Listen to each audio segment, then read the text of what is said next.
I can wake up. It's like one morning, I woke up, I wrote 3 poems in 10 minutes. They were done. And I remember one of them was called A Family Do.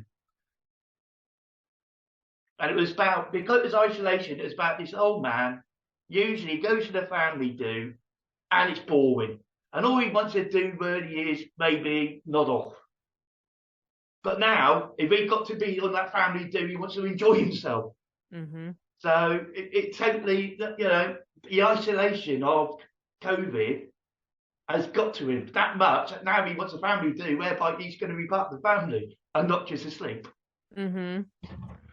Well, and what it sounds like with your process, because I know, I've talked to a lot of people over the years, interviews and such, and one of the key things that I think that for creative people who write and, really, even it doesn't even necessarily have to be writing, but you're taking the idea in the moment and you're doing something with it instead of, oh, I'll get to that later, or, oh, that idea isn't a good one, I'll wait for the next one to come, right? You're taking the ideas in the moment and writing them down and getting them out of your head. And so you're able to move on to the next one. And what that speaks to is that creativity, then there's room for it to keep growing because you're in a, like, your energetic state is one where the ideas just keep coming and you're listening to the ideas. Maybe that would be the way I would explain it. So I think that's amazing that you're able to do that and that the ideas are coming that fast.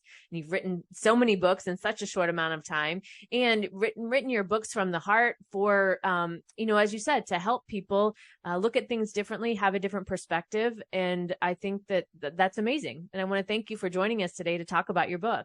Thank you very much.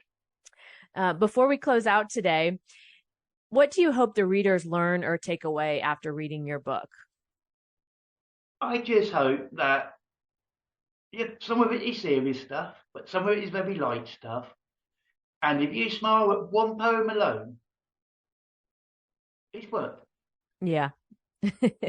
Yeah. Yeah. But I think there's a lot more than one you'll smile at, and some you'll laugh at, and some you'll look at and think, ooh, a bit serious. Right. So it's something for everyone, it sounds like. Yeah. There's some for kids in there, but maybe for adults. But it's like the 50p one. That's a kiddie one, really. 50p, finding it and the happiness that it creates.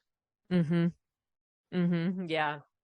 Yes. Well, Ben, again, thank you for joining us today and being our guest on Books on Air. Thank you very much for having me. Yes. And then you can find more about the book, A Voyage of Mystery, on Amazon, and I'll link to the book in the show notes, so be sure to check that out. You've been listening to the Books on Air podcast, brought to you on webtalkradio.net. You can also hear this podcast on Spotify, iHeartRadio, Stitcher, and Apple Podcasts.